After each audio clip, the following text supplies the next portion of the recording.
All right, y'all, before we start, because some of y'all be tripping, under the advice of counsel, I got to add that the views, thoughts, opinions that are expressed on this podcast are mine and mine alone. They do not represent my employer. All right, let's go. Because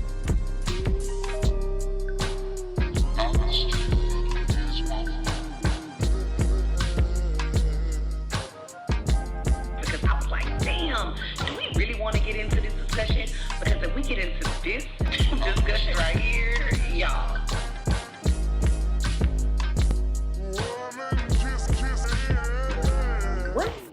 What's up, y'all? We are back with another episode of Reach My Forest Finest, the podcast. And today I got a very special guest. I got Miss Muhammad here, one of HISD's finest.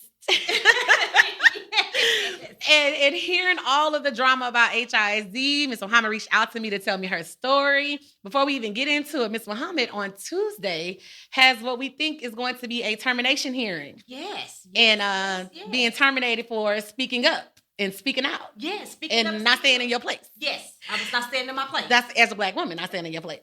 So I definitely want to talk about that. I want to give the audience some things. So we got a couple of things to talk about. Not staying in your place. Mm-hmm. I want to give them the concept of what teacher jail is. Yes. I want to talk about some of the many grievance union hearings that or grievances that you filed. Yes. And just kind of talk about what led us up to what's going to happen possibly on Tuesday. Okay. So I'm gonna just kind of sit back and let you do your thing. So go ahead. Well, thank you for having me. Where can I start? I guess we can start this school year. You know, I've been to HISD since 2017, the year of Harvey. So I actually started that summer. That fall.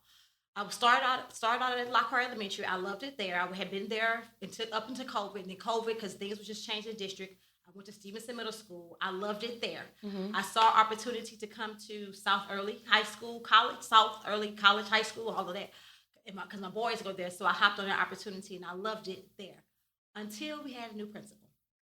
And this new Wait, hold on. Let me stop you. Can we explain to the audience what the difference is between like a regular high school and South Early? Oh, so South Early College, it will fall under the same bracket for those of you who are in HISD, like a law enforcement, a HSPVA. It's a specialized campus. Okay, all right. Comprehensive campuses for HISD is like a Madison, okay, a Lamar, and you might have a magnet program in it. You're right. So you can kind of like, I hate to say it, you can flunk out that magnet program and still go to Lamar. Mm-hmm. Where if you flunk out of a DeBakey or South Early, you have to go back to your zone school. Got it. Okay. So South Early is it's the early college program, which is part into the ACC. I recommend it, me personally, parents and HISD. I recommend any early college for any parent because you get an associate's degree. For free. Okay. So you pay for summer classes, winter break at ACC, all that is included for free. Wow. As long as your child is in good standing. Okay. You don't pay for a pencil, book, or anything. So I have my children, both my older boys are there. I have one that is a junior who is the South Early model student, for lack of a better word. He has a 4.3 GPA in South Early. He has a 3.9 to ACC. He's like 5 classes for having his associate's degree. Wow. Because he graduated, this is 24 and 25. Wow. And then I have my incoming freshman son who's doing pretty good. Okay. You know, I don't like to compare my children. Kabir's in his own lane. Right. But my oldest is, they're different. They're different. They're children. And so I was able to be with both my boys at the school, and I love the school. I love what it's about. So I will always be in support of the early college model, regardless of what happens in my life. I think it's beneficial, especially if your child goes to a 4-year. So when I arrived at South Early, I arrived to a new department. I am the chair of the English department. Okay. So let me break down how a South Early College works so we can kind of have how it goes. At a South Early College, you have one teacher for the entire grade. So as a 9th grade teacher, I taught all my 9th grade students. If the algebra teacher taught all the algebra, so it's no, I don't like Miss Muhammad, can I go somewhere else? No, you got to leave the building. So I literally have the whole 9th grade, all 129th graders I taught, and that's how it is for every subject from 9th to 10th grade. Okay. Because the expectation is 11th and 12th grade, you're at HCC, right, taking your dual credit courses. Mm-hmm. So you should not, in essence, be in any type of Algebra 3 or English 3, right? You should be at 1301, 1302, like that. Mm-hmm. So that is how it's made up. Now, of course, life is life. Mm-hmm. Sometimes it's not like that, but that's just how it should be in the utopia society. Okay. So I was the chair of the English department at South Early. So it's myself that teaches English 1, pre-AP English 1. I have another coworker that teaches pre-AP English 2, okay, which is EOC tested star grades. So we're star teachers as well as regular English. Right. So no matter what school you go to, your child will have that. And then I have a third colleague. This colleague was in a weird spot because of failures in terms of didn't pass TSI, which is a test they use to get you into a college level course. And then, or if you was in 1301, 1302, and you failed out, and they say you can't come back because you're on probation. So we can't kick you out of school because where you gonna go? That's an HEC class, right? Okay. So it's not you didn't fail. So now we got to come up with a English 3 or 4. Okay. But HISD does not provide curriculum for English 3 or 4. So if you go to the HISD curriculum website, I believe every class. Because I think I want to say for math, I think it stops at algebra or geometry. Okay. But whatever that math high school stopped for 10th grade, that's what the curriculum stops. HISD curriculum actually stops in 10th grade. And this is the new curriculum under the new regime? I am not sure about that because I didn't teach high school last year. Okay. But I know for this year, yes. Okay. So even if you are at a non-NES school, there is no 10th grade, there is no 11th grade English curriculum. So there is no English 3 curriculum. So unless they put it there yesterday, last week, when I pull curriculum, there's English 1, there's English 2. There's no English 3, no English 4 curriculum support provided by HISD. Again, unless it happened on Friday. Okay. So let me say that. Okay. So we had a good team. And so our team, even though we did not have the support that we felt we needed to have being a new team to this building, we as a team got along great. Like those, we ride or die. Okay. And so we kind of fed off of each other to kind of figure out what needs to be done because my teammates, I have to give it to them, they are amazing. One of my teammates has a master's degree in creative writing from Columbia. Yes, that Columbia. Wow. Also published author, also adjunct professor.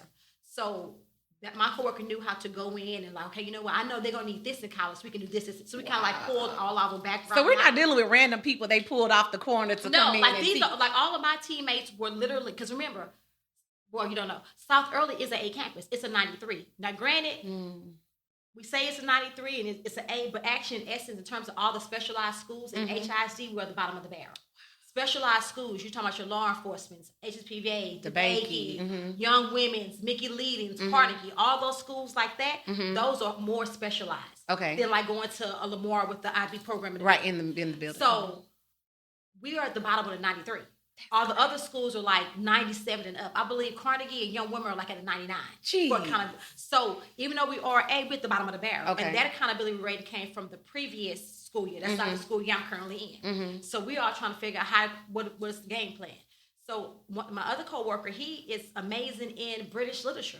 And surprisingly, that is a heavy tested teach. It is. For 9th and 10th grade. Was shocked. And so my team is really a team of people who are certified, ESL included, college educated, masters. I have a master's. So this is not like a random, come on in because you got to post and teach. These are real, live, certified TA teachers. And so we got together to try to pull what we could figure out. We constantly ask for support as a team. As a team, we would meet and say, hey, can we get some support? It was never no support. Okay, cool. We're going to figure it out. The principal we had ended up retiring, and we ended up getting a new principal in. This is where, for lack of a better word, the shit hit the fan. Okay. This principal, I feel, and it's just me feeling, is a Mike Miles plant. She used to be in HISD post-COVID. I believe, if I'm not mistaken, per her LinkedIn page. She was, because, come on now, don't act like we don't go to LinkedIn. Everybody, we go to LinkedIn. We go do some research. Per her LinkedIn page, she has not been in HISD, I want to say 2010, 2011. Oh, wow. So she went from, I want to say she went from either Far Gras, which is like a middle college, but it's not like it's not like an early college. Okay. Far Gras is more like trade school. Okay.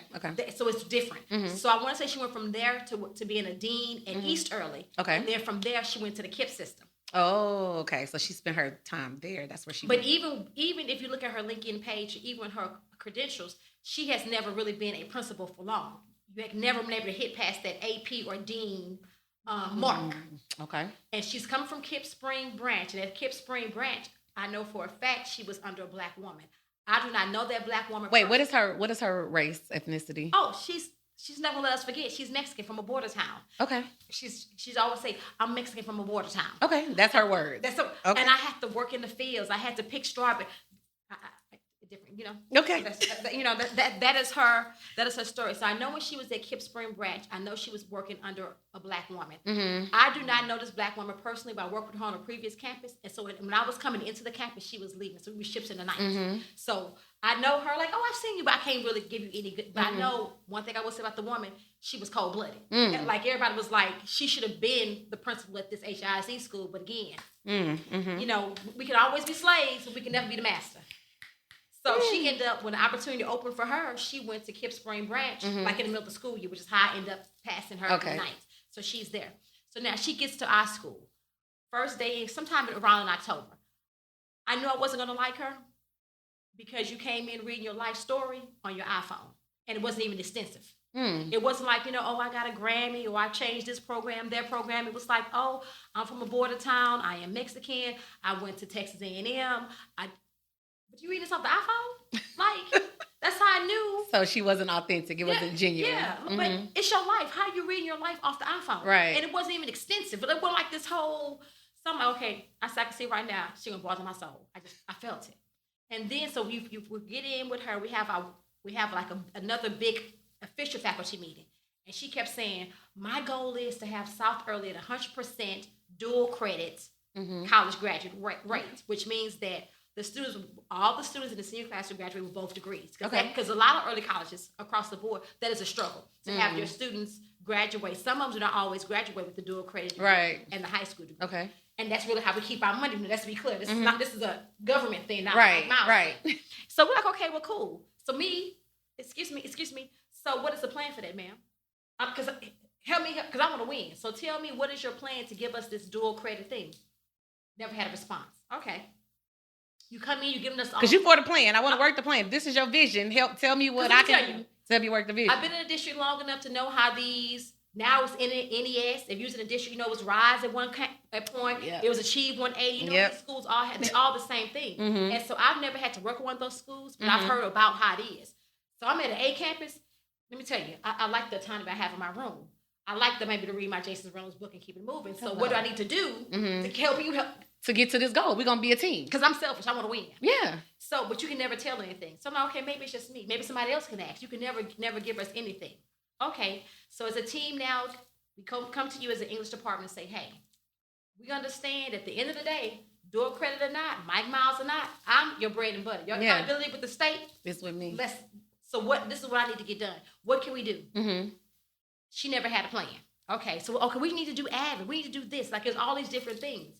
So I'm saying, okay, as a team, because we meet every day as a team, because we just love each other. Okay, you know what? This College Board program is not working for our demographic. Again, everything is based on demographic. Right. So it might work at Carnegie, but here at the South Early, where the demographic is half Hispanic, half Black, we know that it's not is what we need to be, so we need something totally different. So she didn't have a plan, and she was pulling just a different type, I always say like a gumbo of different things. I'm just going to pull this, and nothing was really working. We in this training, but ma'am, this lady coming to do this training, I can't implement stuff tomorrow. Like, I don't even know, like, I'm not even clear what it is. And so it was constantly a back and forth. When you asked her a question, it was, let me email you. Let's have a meeting. No.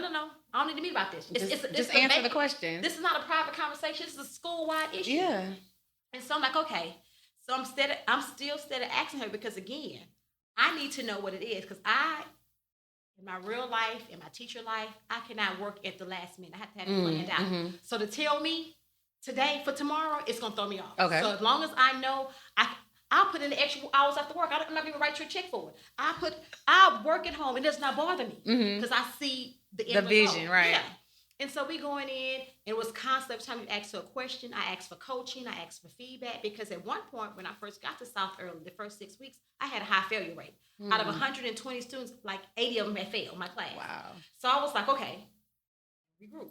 Is this a Miss Muhammad's not effective? Right. Is I have the wrong type of children? Because I'm giving them extra credit, extra time, like what's going on? So I, CYA, sent an email, hey, can somebody come audit my grade book, look at my class lessons, my lesson plans, what is going on? Because this is what I'm doing. I'm communicating with parents. This is the failure rate. I'm at loss. Nope. Deaf ears. Have not got... No response at all? Today, I shared an email from October, no response. Okay. Because now she's on the campus. Nothing. So I'm still going on. She coming in. I'm still asking for support. My team's asking for support. We're all confused. No support. So now it's the whole, but you want to come in and dictate. No, you're not going to dictate to me when I ask you what you want to give me. So that was the start of the first grievance in the first 30 days. Okay, so wait. How do we? So you filed a grievance against her? Yes, I filed because you. I filed a grievance first because ineffective leadership. Because y'all want to get on us and Right. ineffective. I'm constantly asking you for support. Then you start docking my observations. You start coming in because the new spot observations for HISD out of a possible 15 is the number you need to have at a non-ENS school, which I'm at. Okay. You give me a 4. And I'm like, you know what? I don't want to have to hit this woman. Let me, because now you're playing. A 4 out of 15. What would be some of the feedback or the commentary on your... It wouldn't even be, it would be generic almost. It wouldn't even be nothing to be like, okay, let me go in and change this. Oh, well, your lesson was not aligned to the objective. There was not enough rigor. The students were not talking enough. And I'm looking like, first of all, when you came in my classroom, this was not a talking time. Right. So, I mean, if you're going to assess me what's going on in this moment. If you would have asked me, I could have showed you, hey, this is what we're doing right now, That's not what you want to do. So, okay, fine. So I filed a grievance about that. So that grievance was like, it went in, and sometime in October, we met sometime November, December. I can't remember. Who is we when you say we met? My union rep and then someone with HR from the South Division. Okay. Because South Early is in the South Division. So now everything is more isolated. The division, then straight to Hattie Mae. So I met with the HR person from there. Okay, cool. It was like, you know what? It's kind of minor, rightfully so. And I told them, I said, I understand this is minor. I might not get nothing happens to this, but I want to be on notice. On document, right. I need this documentation because if something pop off in 3 years or 2 months, I want you to know this where it started. I'm asking for help. Right. So now we get to, I'm still over the English department.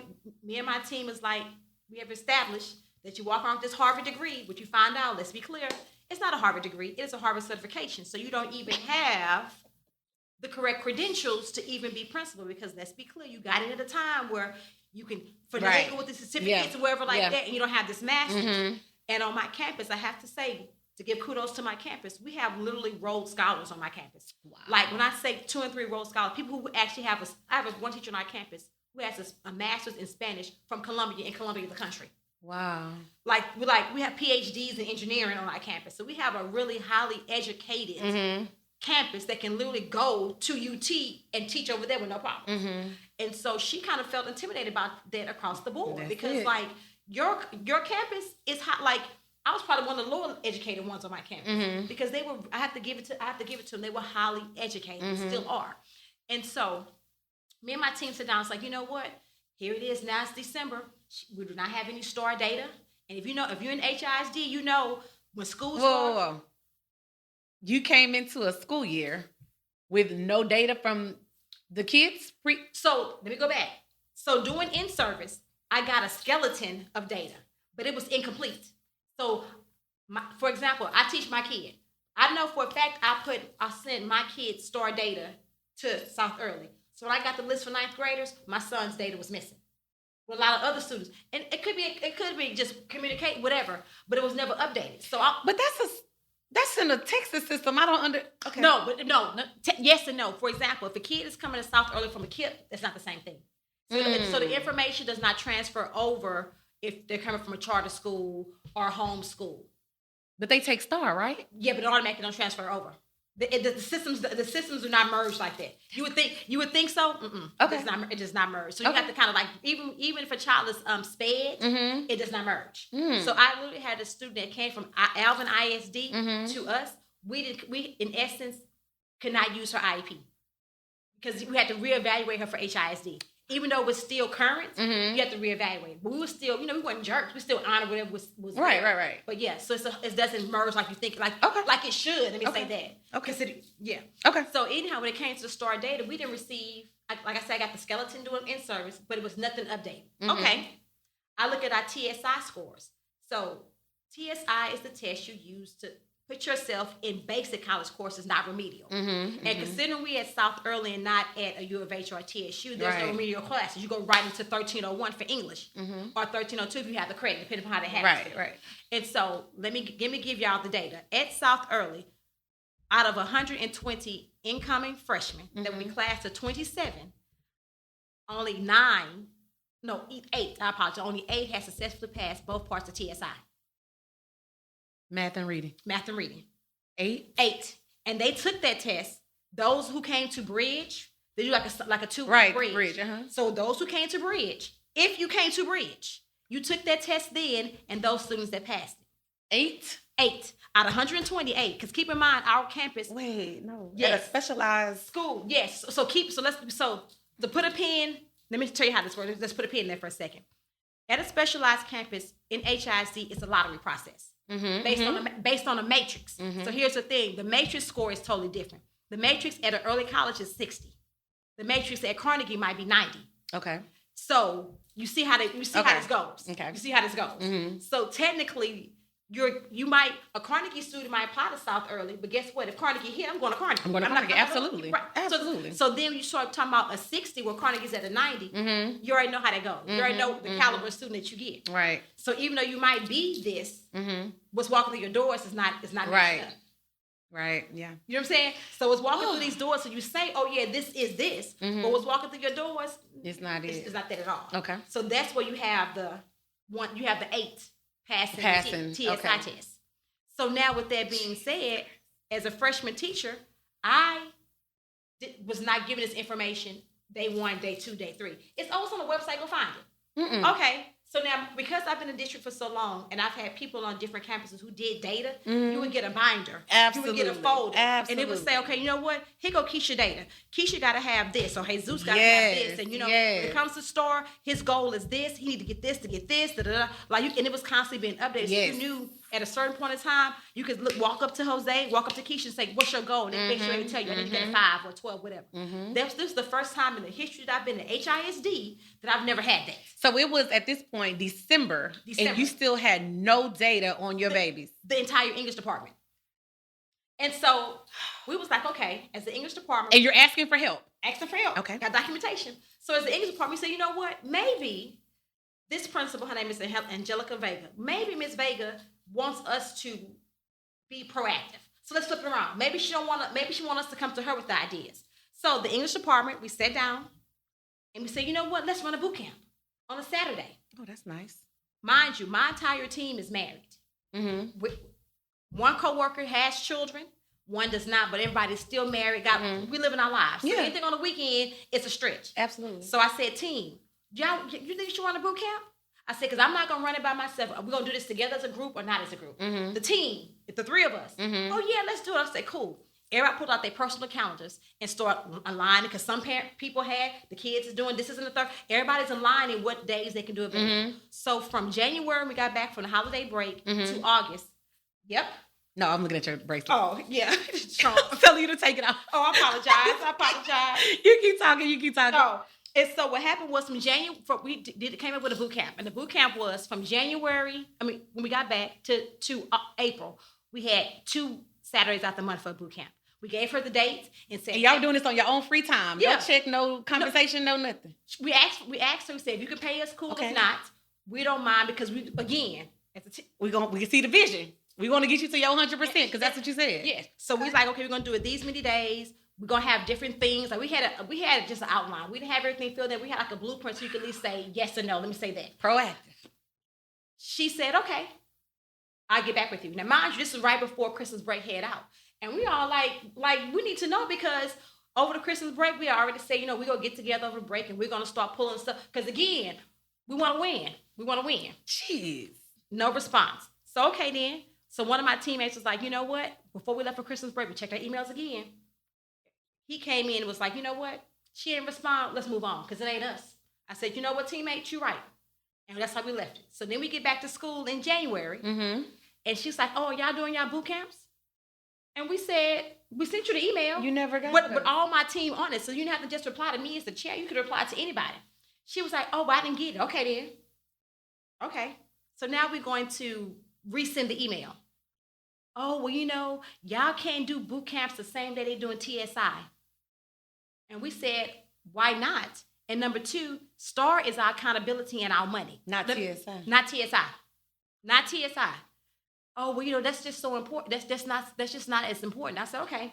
We left it alone. Because let me tell you what I'm not going to do. I'm not going to pressure you for something. I moved on with my life. My teammates. 100% is your goal, not mine. Right. Okay. My teammates, decided to open up back their regular lives. So now it is what it is. She said, oh, well, I'll give y'all April 6th. We said April 6th. April testing is... Right, testing is April. My first test as ELC 1 was April 9th. You give me one Saturday to get all this stuff together? Insanity. Yes. And so we was like, you know what? At that moment, as a team, we was like, this ain't gonna work for us. ELC is a graduation requirement. Okay. ELC 1. Now, let's talk about the even graduation requirement. We talk about data. To date, I do not know which upperclassmen, because let's be clear, you do have some upperclassmen who have not passed Absolutely. ELC 1, Absolutely. ELC 2. I don't know who they are.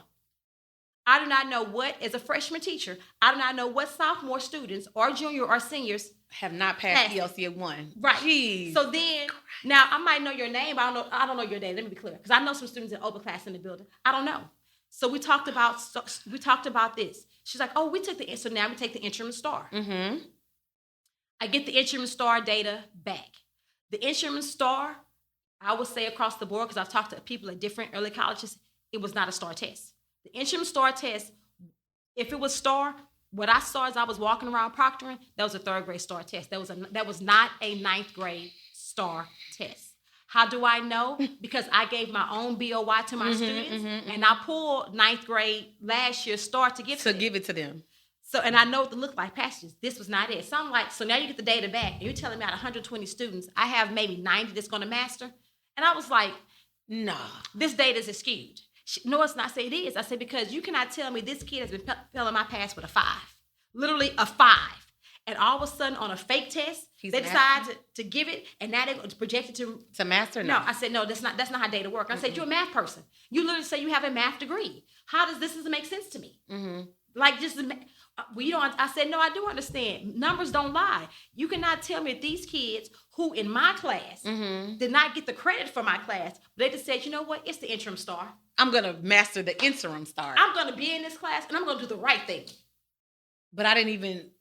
Okay. And you mind you, not only you fell in my class, they fell in yours, this one, that. Right. So all of a sudden now on the interim star, they gave it their all. I said, this data's skewed. Nah. So I said, well, can I look at the test? Oh, no, we can't give you the test. But let me tell you, on this TEAG right here, your kid scored the lowest on. So I'm going to give you this question and the passage that it aligned to. And I said, well, as a reading teacher, I can't just look at this one passage as one question. What was answered before? What was answered? What is the context? I said, because was this a paired passage? I said, because I do know with poetry, they pair it with something. So did they mess up the paired passage of it all? I can't give you the whole test. I said, well, how can I am so... My face is so... Yes. And I was like, well, how can I get the information? So now, here go me, because I see right now this lady's crazy. Let me send an email. Hey, here we go. This is the middle of January. I need some data. I need this. TSI is horrible. What is the plan? Do you have a plan? Or we can meet about this. Man, stop meeting. Just give me the damn plan at this point. So she was like, well, I gave you the question. I said, but that one question, I cannot plan... it's not enough. The reading teacher in me is over here like, what? You see, like, you give me question number 5, your whole class missed. What the hell was question number 5? Was it fiction, nonfiction, drama, poetry? What was it? Yes. Some scenario looking like, okay. So let me send her an email. I post my little emails like, hey, can I get the data? Can I get this? She literally blames a person that was not on the campus. Oh, well, so-and-so gave you this data when school started. I was like, well, ma'am, I see accountability is not your strong suit. Are you going to really blame this on somebody who has not been on our campus since October? You arrived in October. What was your plan? Right. I said, because that person gave the whole entire school a skeleton of data. We should have went in throughout the year to fill it in. Now, if we did not, cool. But let's not blame this on somebody else who's not even been on the campus since October. This is now January. And so now, okay, I said, you know what? Don't worry about it. Let me pull my prior knowledge. So I was able to order the measuring up to the TEAGs for the books. And now we're using this. Still, data. Can't get nothing. Okay. So now I'm even annoyed because we constantly catch you in these lies. But I'm constantly, every time you lie, I'm sending that email right back. Oh, because you say it to me in person. Oh, so on top of this lie, this is where I'm at. So finally, I got enough. I just got tired of it. And so what happened was, how we get to the point of the grievance, the district is now doing IRT walks. And in HISD, the IRT walks is when the district comes to your campus and they're really grading your principal, not necessarily the teachers. Oh. And so the last time they came on campus, I think as she was grading with them, she graded us an 8 and the district gave us a 6. And she was trying to make the numbers match up. Okay. And everybody kept saying, where they're not going to never match up with the data with the district because the district does not know us. By you knowing your teachers, you give a little curve. So the data was not off that far because you're talking about 2 points, but you want to get it identical to the district. So cool. Now we have our January department meeting. Keep in mind, I'm the English chair. I've been running my meetings, haven't had a problem. Agenda going out, we're getting things done. You decided to take over the English department meeting. So now I'm pissed. So what is this meeting about? Like, what are we covering? So I go down to the meeting with all my STAR resources thinking we're about to hit it hard with STAR. No, it's literally about improving her data walk. So I sit in the meeting. I come in and sit down, sign my name on the agenda. I said, Principal Vega, question, do you realize you changed the meetings? Because now I'm losing planning time because I'm at a school where we have block scheduling. Okay. So my English department meetings are on Tuesday at 5B. Okay. Then my 9th grade meetings are Wednesday at 1A. So I'm losing the end of the day and the beginning of the day to plan. So she said, well, yeah, we're out of, we don't have enough admin on campus. We said, well, how? It's six admin at a school of 420 students. I said, okay, but never mind. I said, well, also, you want me to improve my data, my RRT walk, but I'm constantly getting my spots, and my spots are good. Out of a 15, I'm getting 10s, 11s, 12s, 14. I said, but I'm not getting any feedback or coaching. So when do we get that? She says in front of the departments, the district says that when you get a spot, it is up to you to make a reservation or request with us so that we can come to you and provide you coaching or feedback. Now you say this in front of everybody. So you already know I'm already not liking you from a couple months back. But here we go. So I said, that sounds dumb. And wait, you said dumb in front of the... Yeah. Oh, I was like, that sounds dumb. That's why she's targeting you. Yeah, I said, so you mean to tell me that... I said, that's not even what Mike Miles said. Because Mike Miles said some things that I liked. And then one of the things about the coaching and feedback, and that's something that resonated with my soul. It's supposed to be immediate. Within 48 hours, you tell, and it's not just saying paint your wall blue. Right. It's really going in, coaching how it needs to look. So I said, okay. So as the meeting going on, I need to improve my score. I need to get this and third. I got up. I said, excuse me. This is not part of the English department content. This is about proving your district score. Out of my first time, I don't have time for a dog and pony show. So the district catch me how they catch me. I'll be up in my room planning. So I leave the meeting. That's why she hates you. And it's okay. She'll be all right. And I literally went up to my room to start planning. So I'm planning, and after I guess halfway through the meeting, everybody come up there. My team's like, Mohammed, you're right. This was a waste of time. I was like, yeah. I said, look at me. I said, I have things to do. And I know tomorrow morning they're going to come in my room to observe me. And if I'm not on point, they're going to start docking. So I don't have time to play around. So now I'm packing up myself, ready to go home. Now the bell has officially rung. My contract is ending. It is now 3:36. School is over with it because school is at 3:30. So as I'm walking, I'm literally walking. Miss Muhammad, can I talk to you? No, ma'am, you cannot. You can meet me during my conference period tomorrow. You can meet me during my conference period. And now as I'm steady walking, she's steady following. No, ma'am, I'm not talking to you. Like I'm not missing. I'm going home. So now she's mad because I direct you to stop. No, you don't. No. Wait. I direct you. Yeah, her word is I direct because she feels she's in authority. I don't know who she's in authority to because let me be clear. I'm saying, let me be clear. This is not how we're going to operate around here. So anyhow, the next day comes. So that was that Tuesday. So now Wednesday, I'm in my class because my class is also used for HEC students. Because what happens if it's not enough built rooms at HEC, they'll meet like in floater classrooms. Okay. My class. So we sitting there. You see, I'm still getting myself together. I'm planning. Can I talk to you? Now you want to write me up. I said, what are you writing me up for? She said, I'm writing you up because you left the meeting. I said, well, I left the meeting to plan. I said, but keep in mind, when I asked you about my planning period yesterday and how I didn't have enough time to plan, you told me to figure it out. So I figured it out. And she said, you're right, I apologize. I said, so you be writing yourself up for that. She said, you're right, I apologize. I said, so since I left the meeting to go to my room and plan, you have an issue? I said, not a problem. I'm not a problem. I signed my name and kept it moving. So now, let's play it. I got time today. Because the Capricorn and me and the oldest and me, now we got time to play. Now. So I called the district to ask them about the coaching. Okay. The district said that whoever comes to your room to appraise you, whether you're an appraiser or not, if they feel you are lacking or if you ask for support, it is their responsibility within a 48-hour period to provide you intense, in real-time coaching and or feedback, depending upon what's going on. Really? So I take that information, I compose a nice little email, and everybody was in that meeting, including these appraisers, I sent you the email. Okay. Now she hot. Because you've embarrassed her. But you bruised her ego. But you should have lied though. So then now my personal appraiser responds back. Mm-hmm. Cool. But mind you, I have 2 other admin that have appraised me that have not had any feedback for. So I reply to all. Thank you. This admin has responded to my email. What about y'all two? Like, when am I getting my coaching and feedback? Mm-hmm. Now she sends me a meeting. Oh, we need to have a meeting. Ma'am, I don't want to meet with you. Just provide the coaching and feedback. Mm-hmm. So every time she'll send a team's meeting, I'm declining because, ma'am, I'm not meeting with you after school. Just provide, per the email, the coaching and feedback because you have gave me appraisal scores. And granted, they were not all bad, but I want to be better. This is right. me. I want to be better. And I want to help you meet your 100% goal. No, right. Okay. So now she comes up. I'm still declining meetings. And now we have our lunchtime. During lunchtime, all the children kind of conjugate in front of my door. So this one day I had some popcorn. I'm giving the children popcorn. She comes up, not knowing that my team is in my room. Mm-hmm. So she's like, Miss Mahoney, I want to talk to you. I said, no, I'm not going to talk to you right now. I'm on my duty-free lunch. Mm-hmm. I do not need to have a meeting with you. Just provide me the coaching and feedback and we can go on with our day. Miss Mahoney, I want to talk to you. I said, ma'am, I'm on my duty-free lunch. I'm not going to discuss this right now. You can meet me in my conference period.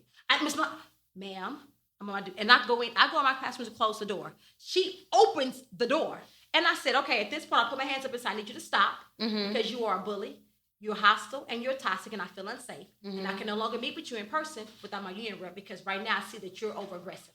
And she's looking like, I said, no. I need you to walk away because you're on my duty-free lunch. And so I walks into my classroom door. My team is looking like, this chick is crazy. I've never seen the likes of such. That is wild. Yes. So now I'm ready to file a grievance. So this will be grievance number 2. This is grievance number 2. Okay. And so now I go to my union rep, write everything up, get ready to send it. So then so now she's like, come to my office. She comes to me at the end of the day again. You just sign this write-up. For what? I said again, I'm not meeting with you without my union rep present because I feel unsafe with you. Mm-hmm. So left the day. The next day, so now this is like Thursday. I'm sitting in my classroom planning. I get a phone call from the school secretary to come downstairs, which was not ironic because I have a relationship with her. And I asked her to order some things for me. Right. I get down there. It is my principal in the secretary's office. Mind you, my principal has her own office. But you're in the secretary office. Tell me I need you to sign this. I said, I told you before, I'm not meeting with you without my union rep because I feel unsafe with you. But just sign this form. I said, I'm not signing anything without my union rep present because at this point, I don't trust you. Right. And so I walks off. And as I'm walking off, again, she follows me. And I said, ma'am, please stop following me. You are making me feel unsafe. At this point, you're bullying me. I'm saying, I'm giving you all the buzzwords and you went to Harvard. Right. I'm giving you all the buzzwords you need to be successful. And you keep on. And like as I'm walking, she is steady following me. I said, stop. You are being antagonistic at this point. And I don't want to have to do anything I should not be doing. I'm asking you to stop. Please stop. And so I now go upstairs and I get our campus union steward for her to come with me so she can see what is going on. So now we go back down to the principal. She's in her office.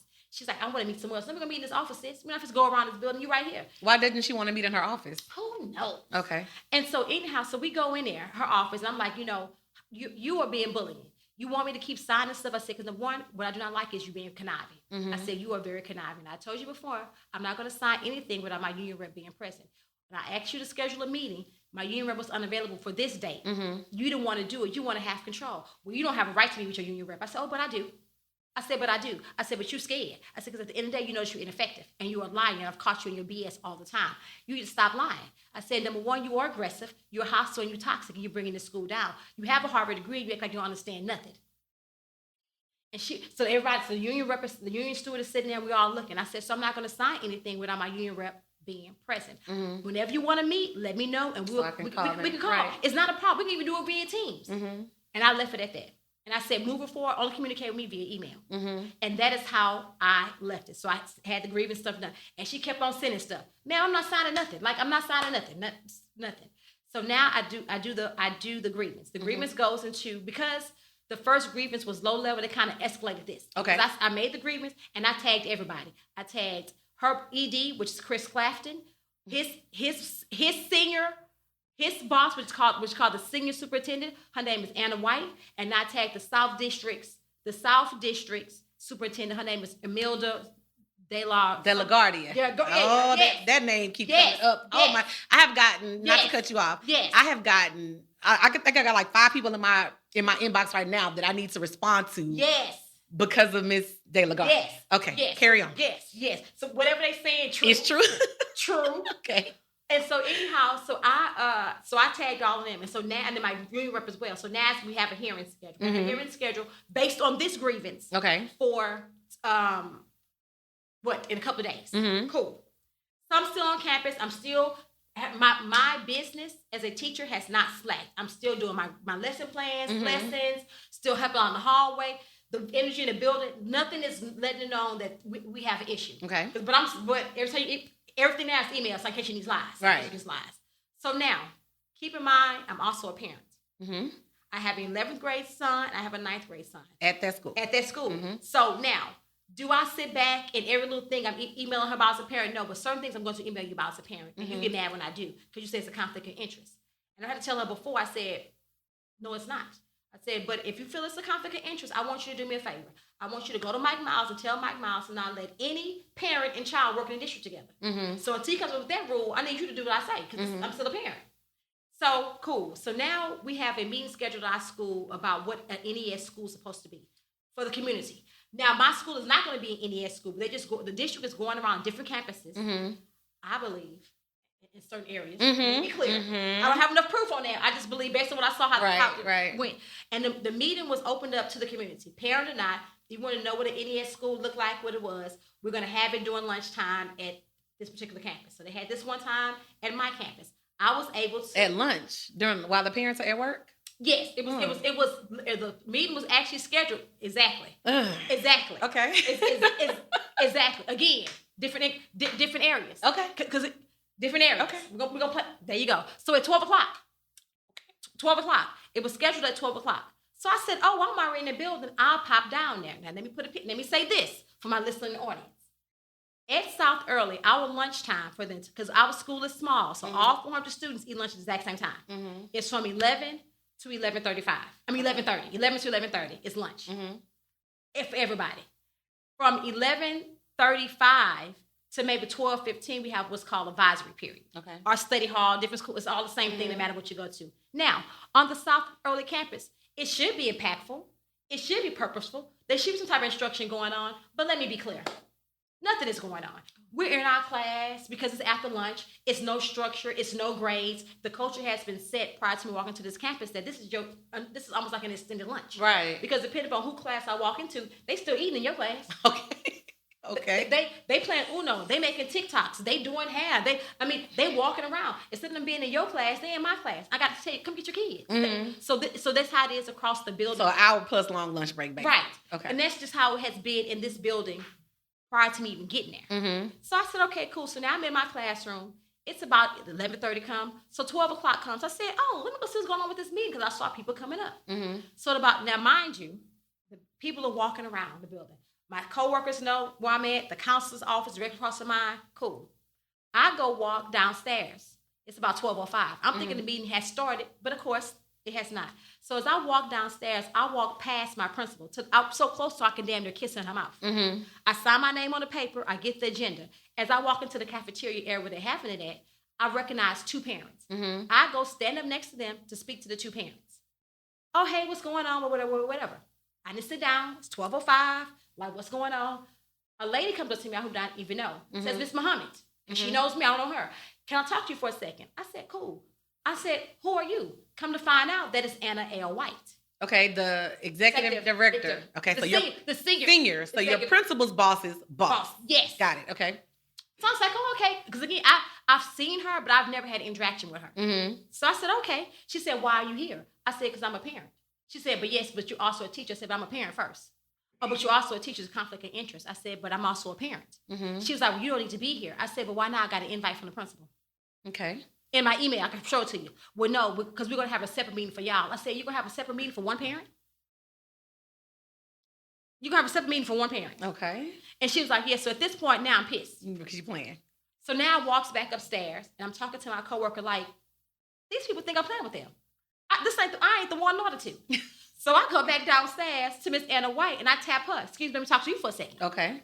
So now she mad, because see, now the power has changed. Because you realize I'm the wrong black girl. This black girl magic is a lot for you. So me and her walking like a little cafeteria area, and she's like, well, I don't want to talk to you in front of the children. Okay, not a problem. Okay. So we go into the office and go to our principal's office.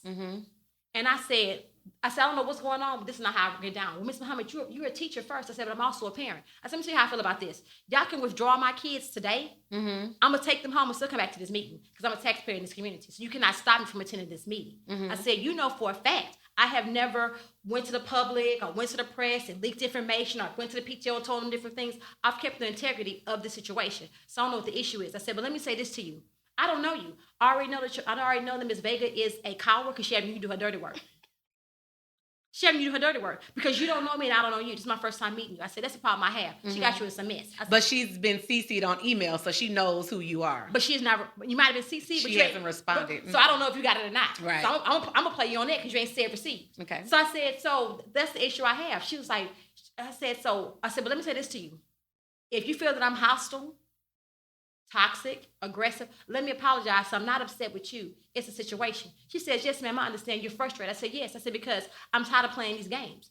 I want to know what's going on. Now, if it was communicated to me, well, hey, we're going to have a parent-teacher situation, cool. But that was not the case. I get the same emails every parent get because on file is my HISD email for my kids.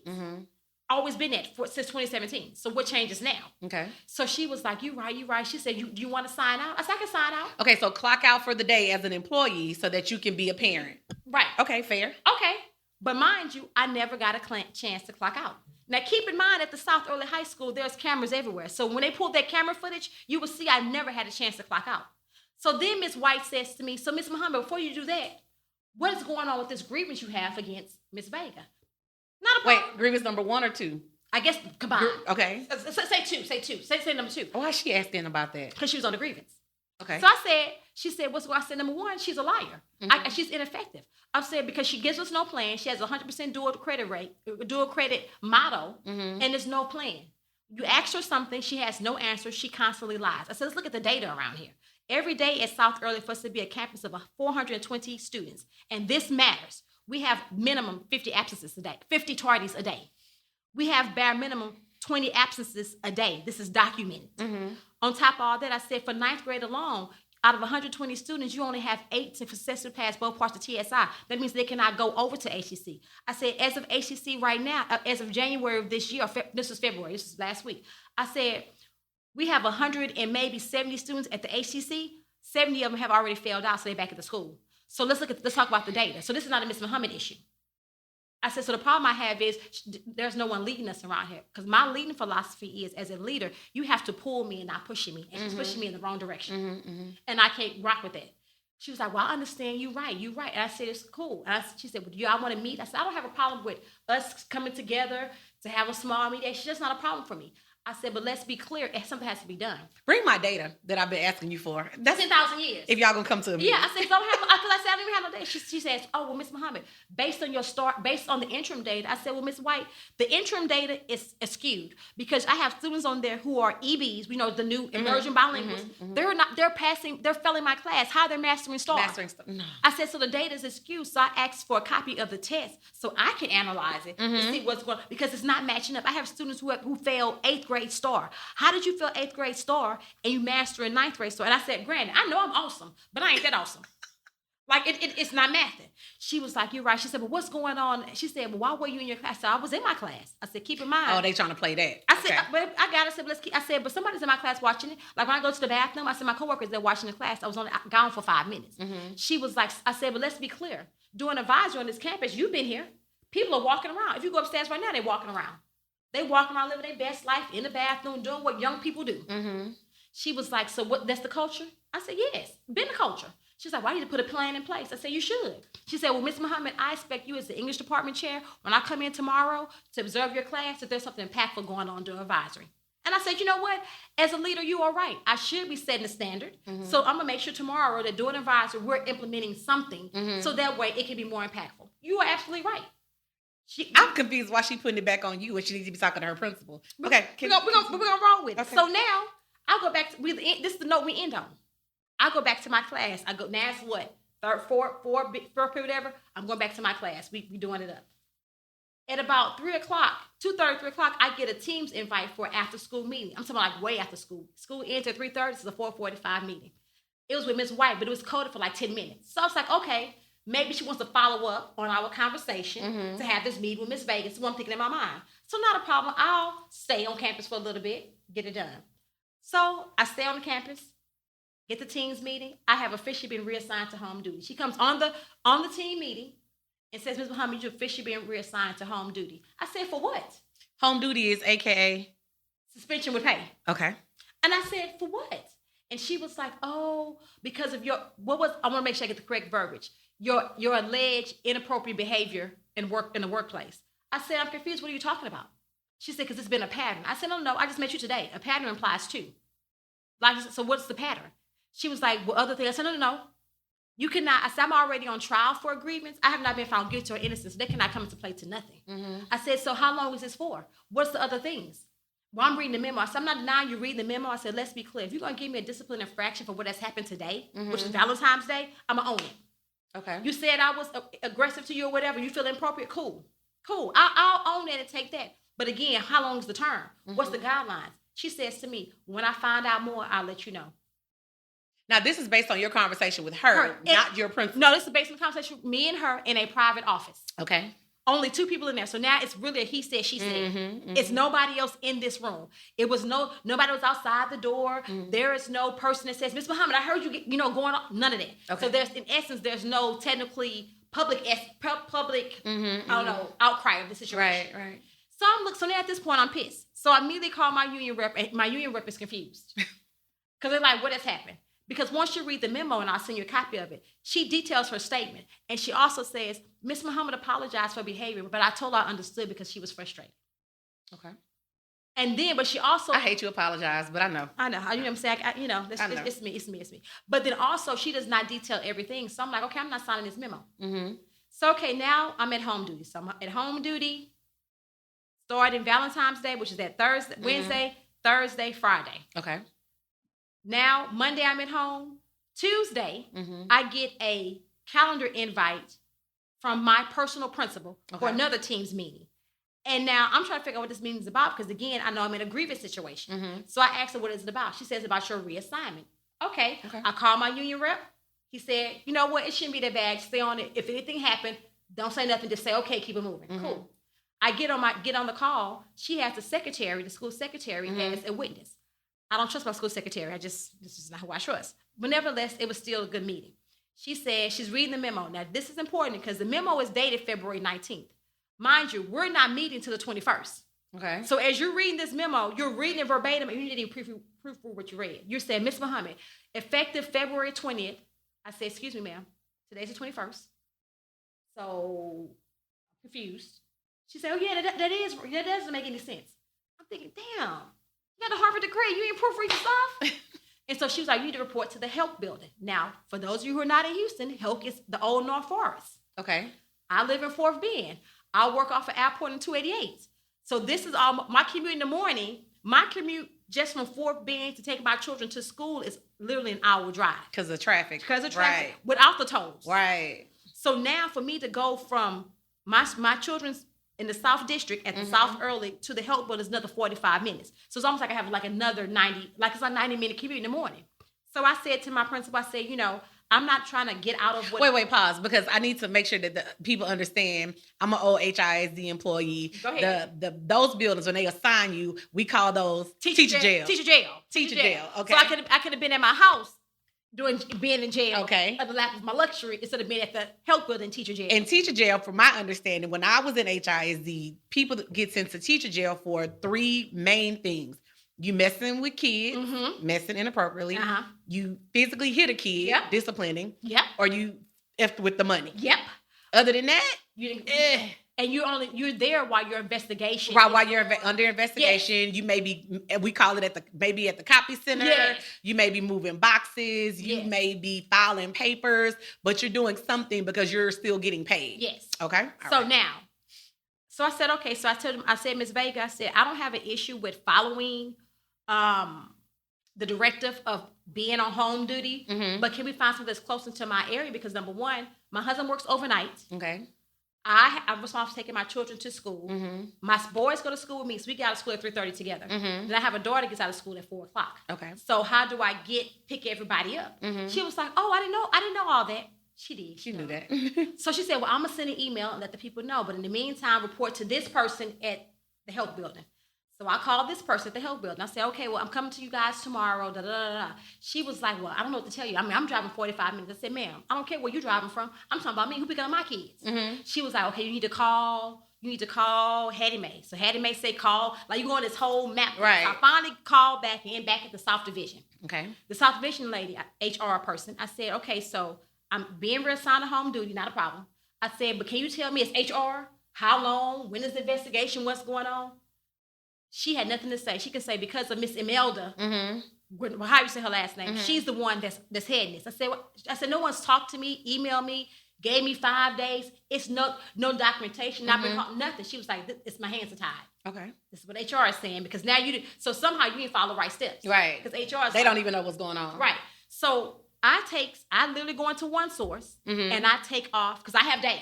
Right. So I take off 2 days because I'm like, okay, because I have a son that drives, but his car was in a wreck. Mm-hmm. So that still puts a lot of strain on our family. Right. So in order for me to make it over to the health building and pick my babies up, I have to now go buy him a car. Mm-hmm. So my union rep says, well, put this in an email and ask them what's going on, because we need to know, because he says, I know for a fact, and he did not give any names, so let me just put that out there. Mm-hmm. He said there are teachers who are doing teacher jail at their home or somewhere in the South Division. They're not all the way going over there. So I don't understand why they purposely making you. He said, this sounds very personal. It's very personal. And I said, it is. So I took the 2 days off and I send the email. I get an email from Ms. White. Mm-hmm. And I give a whole thesis. I will send you that thesis. She literally says, I direct you to attend to Hoke. This was last Friday. And I looked at that email and just said, oh, okay. I didn't respond back to it. I sent it to my union rep, because she failed to realize you don't even know what's going on, because one source says my time has been approved. Mm-hmm. Who approves my time? My principal at South Early. Mm-hmm. So, okay, this is where we are. So I didn't go to Hoke. Now I get an email saying, pause. This past Thursday, my children are texting me at school. Mm-hmm. Because my principal has put the cart before the horse and sent a letter out to the parents saying, Miss Muhammad is no longer on campus. We're looking for a replacement. Just know we have excellent things in place. They're going to be doing the curriculum Ms. Muhammad came up with. They're going to be doing Apex. They're going to be working on measuring. Wait. So since you're a parent, did you get a copy of that email? I have not got a copy of that. The letter guy came home they sent out doing advisory. My son literally texts myself and my husband like, you quit? Mine dropped my kids off to school that day. Because some things every parent is different, hear me well. So I didn't give them all the details. Right, absolutely. My oldest son was like, you suspended with pay? I was like, yes, shit to my boy. But my youngest son did not know. So he texted me like, what's good? Mm-hmm. Now, because I am who I am, my students who knew and his friends was all like, they had a whole social media campaign. Free Miss Muhammad, free Miss Muhammad. I was like, y'all doing too much. Did she quit? Did she get a better job? I was like, tell your friends, no, I did not quit. Just no, chill. I'm not fair. Mm-hmm. It's be okay. So that's where the issue lies at.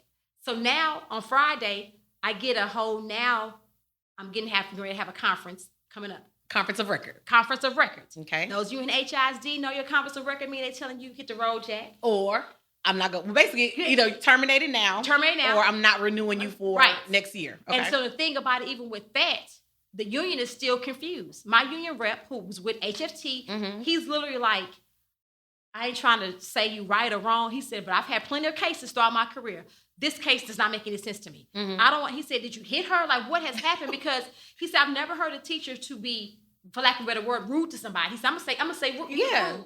And now you're fired. What did you say? Did you cuss her out? Like, what happened? Mm-hmm. I said, truth be told, it was a normal conversation. And nothing is in the memo that's out of the ordinary. No. She wasn't able to spin the story in the documentation. It's black and white. When I send it to you, you're going to read literally what she said. Even if you read it, you wouldn't be like, I can see her getting a reprimand. I can see her getting a slap on the wrist. Right. Okay. But for her to lose her job, I would have to have somebody else who's maybe not in HISD or something else look and be like, okay, I can see it. Because literally it's nothing that even will warrant that. And so he's like, for you to be removed, what is your record like? I was like, my data is excellent. My spots are good. All these, like, I have a clean file.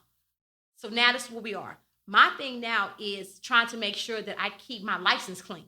Okay, because that's the thing. So now, let's say, for instance, Tuesday comes, you have your official meeting. Yes. And they tell you you can resign, and then you have a mark on your record. I'm gonna terminate you. You can have a mark on your record. But if you resign, in the middle of school year, I'm going to sanction your license because you quit. You reneged on your contract in the middle of the year. Terminate you, it looks bad for me to go anywhere else because I don't know what you're going to word or how you're going to word my termination. Non-renewal, okay, a non-renewal for a teacher still looks bad because it's like, what the hell did you do that your campus doesn't want you to come back anymore? Right. So you're like... so literally at this point, for a teacher my record at HISD has been stellar. I was nominated for Teacher of the Month plenty of times, Teacher of the Year. I was in Career Pathways. MCL, I made that pool. When I changed campus, I didn't get a chance to do it on my campus. Department chair, I've been PLC lead. As of right now, HISD has Teacher Leader Academy. Nominated to be in this cohort to become a principal. So I've even been in that until recently when I left the campus. So I'm not this just trash teacher. I have a master's in curriculum. I have excellent scores. So there's nothing for you to be like, oh my God, I got to get rid of her. It's your ego.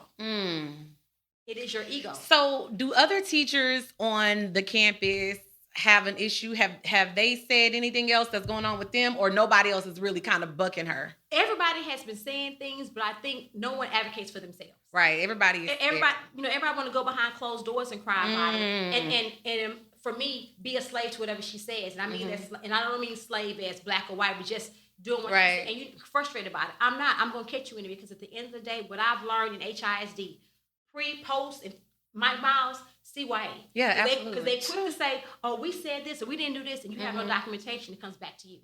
And so I'm a big component of always see everything you say to me in the hallway. Even if you ask what I'm having for lunch, I'm about to put it in the email, send it back to you. So we have a trail of what's going on. Because that's I know from my experience where I've been and where I am, we have to do that as Black women, and I hate that as Black women educators.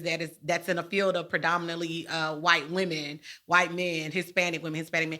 We have to do so much extra to cover us because it's always some shit. Always, and especially I feel this situation. I do feel, and I'm saying this loud and clear. I do feel this personal. I do feel it's racially motivated. Absolutely, I feel it's racially motivated because you have 3 Hispanic women who are mad at this Black girl. I'm not staying in her place. Really, that's what it is. And don't fear you. Don't fear you. And I made like what's she gonna do to me? So you know what's ironic about this is that when I'm dealing or have talked to previous teachers from Madison, I've been dealing with that situation. I'm getting so many calls from HISD. But the teachers at Madison, it's the same complaint. And I'm not sure if it's the demographics, right? Because Madison used to be heavy back in the day, predominantly Black, right? And then it became like a 50-50 split or a 60-40 split of Black and Hispanic. And now it's predominantly Hispanic.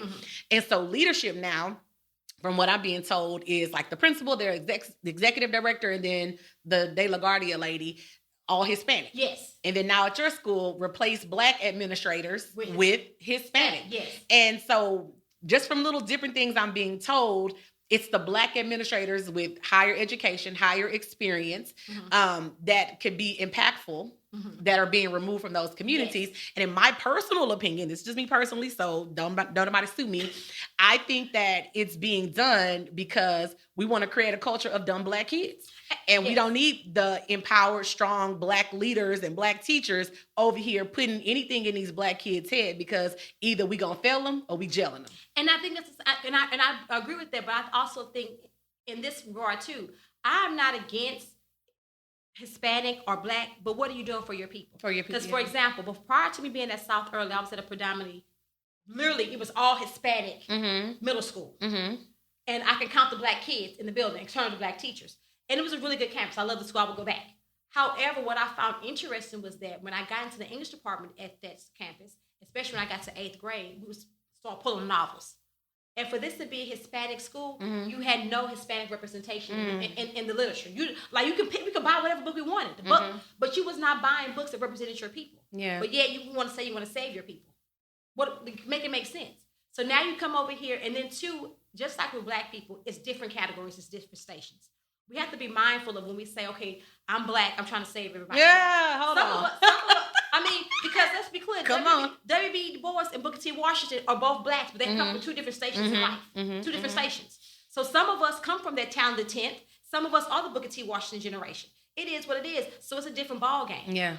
When I'm going to go, I can't be a person knowing my background is and where I'm coming from, what my lineage is, and then to go to this different type of school and kind of act like we're the same. Right, we're not the same. So even if you are Hispanic, let's be clear. Some of you came over to America some type of way. Ain't knocking it. Your experience is different than those children who have been here who literally wear Louboutins in my classroom. Oh. It's a different conversation. Mm-hmm. You can't come talk about this, I pick berries in the field. That ain't their story. Right. And I think that's what we're missing too. So you're trying to connect with them and y'all are not. You're not connecting. You're not connecting because I would say this about Mike Miles, and I love that he said this when we went to NRG. He said that everybody has a story. Mm. Everybody has a story. But how do we use our story? Mm-hmm. Do we use our story to become victim or victor? Mm. And I thought that was things you said, but I think that was very impactful. So what happens is you get these Hispanic teachers or principals who come in, and because we're Hispanic, we're supposed to rock. But what are you doing to benefit these children? Your children, yeah. Because keep in mind, out of 120 freshmen I have, damn near 100 of them they're failing. But they're all Hispanic in some form or fashion. I literally have students who I know for a fact, parents are undocumented, have told me, what are you doing to help those people out? Mm-hmm. To get them the type of program they need? What about extra housing or education? What are you doing to help your people? Mm-hmm. So if you're going to come in here and be this new Mexican principal, cool, right. I'm rocking with it. But then what are you doing to help your people? Because the same way you're talking about, I'm doing this for my people, but your people are failing. Mm-hmm. You know how many of these Mexican students have not passed TSI? And so there's no programs or anything that. So I'm going to go back because I know we're going to be short on time in a second. I'm going to go back to the boot camps, right? Uh-huh. Again, I'm the team lead. I'm all of those things at my campus as well. And I know it's time, baby. We hitting the ground running, and we hit the ground running in January for what's to come in April.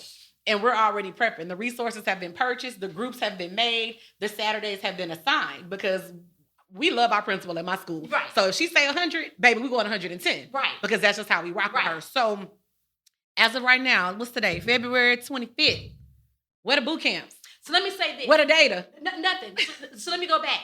On last week, they had a week of parent meetings at the school. Okay. They had 11th grade, because I have 11th grade and 9th grade. Mm-hmm. So the 9th grade parent meeting, I'm going to chime in, because again, now at this point, I'm a parent. I'm a parent. I'm off. And so you make the announcement again to the few parents that's on the parent call, no shade, to say, hey, Miss Muhammad is not going to be here anymore. I'm looking for her replacement. Now, mind you, technically, I am still an employee. Wait, you can't do that. So now, mind you, as I'm in a meeting, the parents who have my number, because keep in mind, I work for the district. Mm-hmm. So you know that we have district children in my class. Yeah. So let's finish the meeting. Then I'll talk to y'all. This is what's going on with my phone. And so she's like, are they doing this, and the third? They doing Apex? They doing measuring up? They're getting instruction. Now, mind you, again, I have a 9th grade son. Sorry, notice your son is in your class. Exactly. Okay. Sorry, I already know that you're lying, but I'm quiet on this call. And so now they start talking about STAR. The biology teacher gets up and says, okay, we're going to have boot camps. We're going to have tutorials this day. The math teacher was not online, but they had his information up there. So somebody said, excuse me, are we having ELA? Not at this time. With the ELA teacher, department chair in the meeting as a parent. Looking. And because mind you, I'm a parent. I'm all.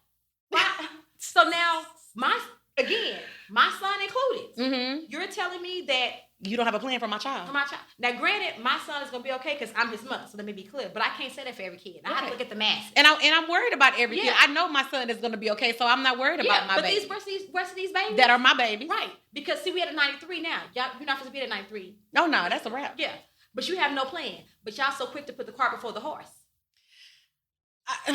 Okay. Again, as of Friday of last week, there is no boot camp or after school tutorial. She finna get online and put something together tonight. Hopefully.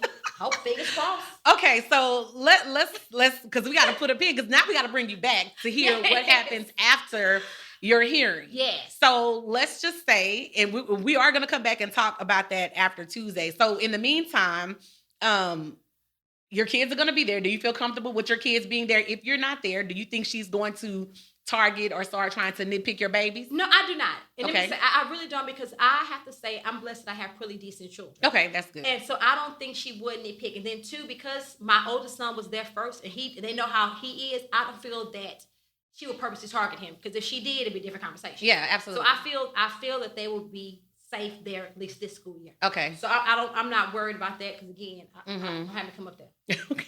Because now I can be a parent. Yeah. Yeah. Now I can be a parent. Yeah. Okay. All right. You don't want that beast. Oh, Lord have mercy. Okay, so we are going to pin this conversation now and come back I'm gonna say Tuesday, but I'm not gonna hold us to Tuesday because I might need to give you some time to process whatever happens on Tuesday. But definitely we're gonna come back this week so that we can get the part 2 of what's gonna happen after your hearing. So before we end, what advice has your union rep given you? My union rep has not really given much advice because they're confused. like it's kind of like everybody's walking around here dumbfounded because this is the craziest thing that they've heard. They're looking for, they're trying to figure out, number one, there has been no investigation. Even though in the memos, when I will send them to you, it says we are investigating. What are you investigating? It was two people in a closed room. Mm-hmm. I have not received a call or follow-up. No one's asked me to write a statement. Mm-hmm. I have a statement I sent to my union rep, but no one at HISD have. Okay. So as of right now, it's baseless. Okay. Because there has been no investigation. Mm-hmm. So based on that, my union rep feels that whether I get terminated or not, I should be in good standings because this is really baseless. Mm-hmm. It's prejudicial. That word. And then number one is that it's baseless. It's really very personal. So I'm thinking, and this is just me, I don't know, that they are going to tell you, yes, you can finish out your contract, but you have to finish out your contract on the north side where it's super duper inconvenient for you. And if you can't, they're going to say, oh, we're giving you an opportunity to keep you employed, but because you can't keep that or make that, then now you have to resign. Or now we're forcing you to be terminated. And then if they've resigned, I do have other options. And then if I'm forced to resign, mm-hmm. then I have other options in place. Because remember, they played their hand already. I have too much documentation. Mm-hmm. Mm-hmm. So I have other things in place. But I'm telling you right now, who is not getting ready to leave the good old Fort Bend to drive over to North Forest every day. That's crazy. No.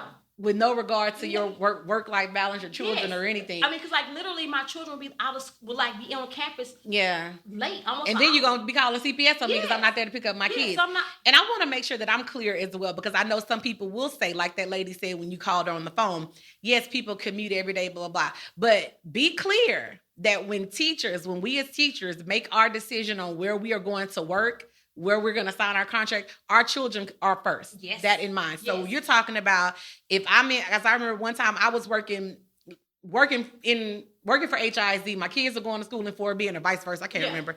And if I'm going to be at this campus, I have a game plan. If I wake up at 6:30, I got to leave the house at 7 because I can hit this corner, loop around this way and be at my school and do the exact opposite on the way home. Yeah. So we plan everything out to a T. Yes. So for you to tell me, oh, well, figure it out, people do it every day, we're gonna dead that because I know people are gonna come with that. Yeah, and I think too we have to look at it like you say. For me, I was at the same school with my sons, so we left at the exact same time. Right. My daughter is the youngest one. My husband, first, forget my daughter. My husband and her brother's not gonna want her to be waiting out of campus by herself, and I cannot. And she been at that school for a minute. It is not the principal's responsibility to watch my daughter. No. So I can't even put that on anybody. So what happens to my kid because you want me to sit in teacher jail? And you're doing it maliciously because you know that there's something else. If I'm going to sit in teacher jail, there's something else that I could be doing. Yes. And I also want to say, other HISD teachers that have sat in teacher jail, that are sitting in teacher jail, reach out to me because I know a lot of y'all are over there twiddling your damn thumbs in teacher jail, wasting taxpayer dollars. We could be, and this is not a dig at those teachers that have been assigned to teacher jail. Some people are rightfully so under investigation. Some people are there because of malicious, petty principals or administrators. But what can we be doing instead of twiddling our thumbs to service children? Yes. You can make me be virtual. You can make me be pulling the data and pulling groups or telling the kids what tics they be working on. I can my slides and say, you know what? I'm going to give them to you. Go in the classroom. Absolutely. So because I'm still on your contract. I'm still getting paid. So it's not like I cannot work. And I don't mind working. It's not bothering me. Keep my brain fresh. Yeah. But I always say, did you dig for me? You got to dig for yourself. So this definitely sounds personal. I mean, I don't know. And she may not have liked your approach. I know some principals, especially, I love women empowerment, but some of us be doing the absolute most when we get empowered. And some of, we do the absolute most when we don't have to, when we're intimidated by, the magic that is in the melanin. Of course. But at the end of the day, we got to put those kids before we put, before our egos. Yes. And that clearly is not seem like it's something that's going on here. I think it sounds like she didn't like being questioned from you from day one. Mm-hmm. questioned by you from day one. And so you've had a target on your back. And then, of course, it don't sound like the responses that you're giving her, you're subordinate. And so you should not be responding to her in that way, because who do you think you are? How dare you? And that's really her mindset. Her mindset is, when I say jump, you better jump. And that's just not how I operate. Especially when I know I can't follow you. And here's the thing. If you're going to be that boss bitch like that, you better have your ducks in a row. Yeah. Because again, I always brag on my principal. She hates when I bring her up, because she's like, please don't stop connecting me for these people fire you. They're going to come after me too. But ducks going to be in a row. Mm-hmm. Data going to be presented. Everything is going to be aligned. So when I give you a directive, I'm not giving you a directive because I don't have anything else to do. I'm not blowing smoke out my ass. Right. Everything I do is purposeful. It's meaningful. Yes. And so for you to be a leader on a campus, and that is a specialized program, and you're the bottom of the barrel of this specialized program, and you have no plan in place to get your goals or to get up to where these other specialized campuses are, that's insanity to me. And if you know going in that, hey, I'm at a college prep campus or dual credit campus, and 90% of my kids ain't passed the test that's required. My 8th graders are knocking TSI out the park. So what are you talking about? No, they're not knocking it out. And the wrong reason they're not is because what I found out from asking my students will tell you all the time. You ever met them? Miss Muhammad, how stay closer though? She got a secret. I got to say. She got a secret where I know it's good. They was told they did bridge. So bridge is like, I think this year bridge was like the first week of June. Mm-hmm. So if you took TSI and you failed it, they said don't worry about it. Yeah. You'll take it again your sophomore year. Yeah. Your sophomore year. So mind you, go the whole 9th grade, in essence, no reminder, no prep, no nothing. And then your 10th grade year, you take it. Of course, you're going to fail it again. Why? Because let's be clear, the stuff falls out your brain. Yeah. So you set it behind. But what they don't tell you is that in order for my son, who's a 9th grader, to graduate in 2027 with a dual credit degree, he also has to go to summer school. He also, regardless whether he passed the class or not, he has to go to make those 60 hours. To make those up. hours, yeah. Because remember, you're still doing college. So if my son, who is a freshman, is not going to summer school, he's already behind. He's not gonna make it. That's crazy. He's already behind. And we have no flyers, no nothing, no parent communication thing. So unless now me, because who I am, I'm gonna call the school, hey, tell me about my kids. Because you know. I know. But what about the parents that don't know? So then what happens is junior year, now the parents is coming in and beating down your door because why you didn't tell me? Why I don't know? Why I don't know? Why I don't know? Why I don't know that my kid is no longer in his ACC class? Why I see your teacher? Why is my kid in your class, Ms. Muhammad? I didn't know my kid was on a 1302. I thought he was in 1302 at the ACC. 13. Oh, geez. Okay. Yes. My head is hurting. It sounds like people on your campus need to get their shit together. I'm not even gonna lie. And I am an 8th grade teacher. Yes. But my kid has gone through dual credit program in another school district and successfully completed a dual credit program. So I already know. But again, I'm at an advantage because I'm an educator and I already know what the requirements are. But if I'm a leader, if I'm a principal, my main goal should be making sure that I've communicated all these things to the parents. Because let's be real, a lot of these parents a lot of them did not finish high school, and this is no shade. We're just telling the real, right? Some of our parents did not finish high school. Some of our parents absolutely did not even go to college. So they have no idea. So they are leaning on us. But then to put it in the same thing, putting these other principles for my people, why are you not telling? Why are you not helping your people? Because, baby, I'm going to empower mine every day. I mean, because if you're going to sit around here, if you're going to walk around campus with your shirt on, saying I'm Mexican, I'm from the border, all these different things, then why are you not helping your people? Because everybody's story is different. So you can't sit around here to get the job for my people, and now you in the building. You ain't doing and you ain't helping your people. Because, let me be quiet. Some of us, another conversation when the mic goes out, but some of y'all, we played a part. Yes. And then when we get in, we still gonna tap dance for the people, because at the end of the day, okay, right. All right.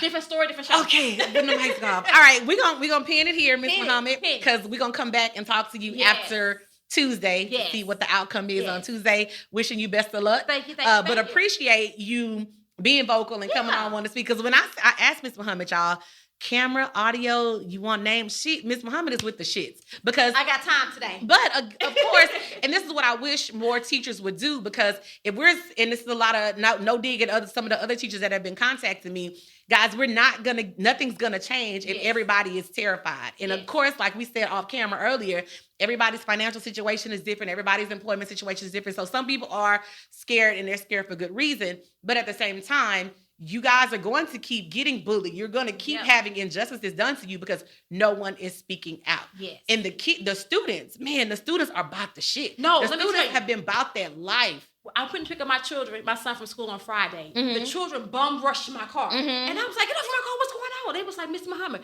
what happened? You got to come back. The children. And amazing, the ones who didn't even do stuff when I was there. The ones that was felling my, Miss Muhammad, they're not teaching us. They not giving us no work. They got us on Apex all day long. They got stripping stuff out. The classrooms, we just be walking around the building. I was like, why? You not here. They don't care about us. You need to come back. I'm looking like, what is going on? I said, stop lying. We not lying. Ask your son. I'm like, this is crazy. That's crazy. But you know what? They're coming to me. One of the babies I interviewed on the podcast 2 weeks ago, the Houston Chronicle reached out to him and had a whole article in the Chronicle about his interview. What are some things that he's experiencing? Now, the only thing I hate, this is a dig at Houston Chronicle. I hate that you made that story subscription only. Because it did not go out to the world like all the drama went out to the world. And media, you dead ass wrong for that shit. The negative spin on the protest at Madison High School, the kids fighting and shooting and blah, blah, in the neighborhood, all of that stuff is out. But this interview that you did with this one baby who's going to, I think, Boston School of Journalism. I can't remember what this baby said, but shout out to him. He knows who he is. You interviewed him. Beautiful write-up in the paper about this story. Interviewed Ms. Jackie Anderson, the president of HFT, who I had on the podcast last week. Beautiful write-up. There's another, I'm not going to say her name. I've been in contact with her too, but she's a community activist. So heavy presence in HISD. Interviewed her. All of these people in this article behind a paywall. Houston Chronicle, you wrong for that shit. Fix that shit. Fix that, okay? So anyway, we're going to pin it and come back after we hear from you on Tuesday. Good luck with your hearing. Wishing you the best of luck. But again, whichever way it goes. Whichever way it goes is the way it needs to go. And I live my life with no regret. What's for me is for me. What needs to happen is the way God see fit. And I can literally close my eyes knowing I'm doing what's best for me and mine. And the people that's coming behind you that are scared. And so we have to just do, I want better, so I need to do better. And hopefully this encourages more of the teachers to come and speak up, especially those of you that are in teacher jail. If you're in teacher jail and you're over there twiddling your thumbs and you want to tell us how you got to teacher jail, like, come holler at me. Yes. We need to know the foolishness that's going on in teacher jail. Long as it's the foolishness. Not because your ass is there for a reason. Now, if you there for, There's some real stuff, stay over there. Stay over there. Don't come over here. All right, y'all. Thank y'all for joining us, Mr. Muhammad. Thank you for coming. And we will see you after Tuesday. Yes. All right. Excited. All right, guys.